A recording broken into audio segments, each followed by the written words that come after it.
যে ছেলেটা পড়ার ভয়ে প্রতিদিন লাস্ট বেঞ্চে বসে থাকতো সে আজ বুয়েট ইঞ্জিনিয়ার। ছেলেটার নাম মারুফ। গত মাসে আমেরিকা থেকে দেশে ফিরেছে। আমার জানা মতে তিনি খুব খারাপ ছাত্র ছিলেন, কিন্তু কিভাবে এই অসাধ্য সাধন করলেন এই সম্বন্ধে আমি তাকে জিজ্ঞেস করলাম, ভাই আপনার সফলতার রহস্য কি? তিনি বললেন, পরিশ্রম। বললাম, এটা তো আছেই, তাছাড়া কোনো অনুপ্রেরণা? আমি একটু বিচলিত বোধ করলাম। বুঝতে পেরে মারুফ ভাই বললেন, দেখো তুমি আমার থেকে অনেক ছোট, বিষয়টা বললে তুমি যে কিভাবে নাও। বললাম, না ভাই বলতে পারেন, আমি পজিটিভ মন মানসিকতার মানুষ। তারপর তিনি বলতে শুরু করলেন, একসময় ক্লাসের খুব খারাপ ছাত্র ছিলাম আমি। তখন আমি নবম শ্রেণীতে পড়ি। আমাদের ক্লাসে মোট শিক্ষার্থী ছিল 70 জন, তার মধ্যে আমার রোল ছিল 65। তবুও প্রতিদিন স্কুলে যেতাম, তার একটা কারণ আছে, সেটা পরে বলছি।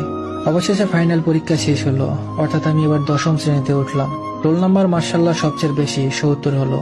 হাই স্কুলে খারাপ ছাত্রদের খুব ঘৃণা করা হয়। সহপাঠী, বন্ধু বান্ধব, শিক্ষক শিক্ষিকা সবাই আমাকে ঘৃণা করত। তাদের মধ্যে একজনকে আমি প্রচন্ড পছন্দ করতাম, হয়তোবা ভালোবাসতাম। তার নাম সাদিয়া। এই মেয়েটার জন্যই আমি প্রতিদিন স্কুলে যেতাম, শুধু এক নজর দেখার জন্য। ওকে দেখলেই আমি কেমন জানি হয়ে যেতাম। উপস্থিত বুদ্ধি হারিয়ে যেত, হার্টবিট বেড়ে যেত, একদম অস্বাভাবিক অবস্থা। বহুবার চেষ্টা করেও সাদিয়াকে আমার মনের কথা বলতে পারিনি। একদিন সাহস করে বলে ফেললাম, সাদিয়া আমি তোমাকে খুব পছন্দ করি, ভালোবাসি।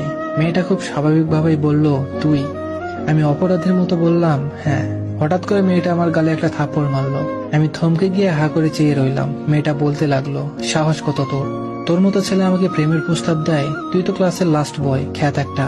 জানিস আমার বাবা আমাকে ইঞ্জিনিয়ার ছেলের সাথে বিয়ে দিবে, তোর মতো লাস্ট বেঞ্চের ছাত্রের সাথে না। ফাজিল কথাকার, আর কখনো আমার সামনে আসবি না।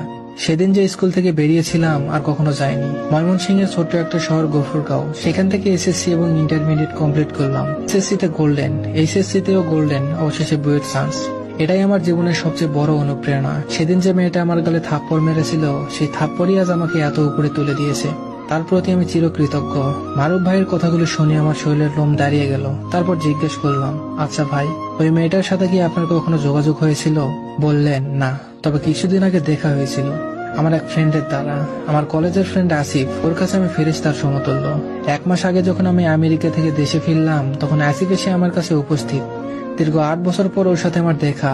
এমন সময় ছেলেটা এসে কাঁদতে কাঁদতে বলল, মারুফ ভাই, টাকার অভাবে আমার স্ত্রী মারা যাচ্ছে, প্লিজ আপনি ওকে বাঁচান। বললাম, এর মধ্যে বিয়েও করে ফেলেছিস, যাই হোক কি হয়েছে তোর বইয়ের? বলল, একটা অপারেশন করাতে হবে, 2 লাখ টাকার দরকার। বললাম, আচ্ছা চল। অতঃপর হাসপাতালে গেলাম। তাড়াহুড়ো করে টাকা জমা দিয়ে সেই দিন চলে এসেছিলাম।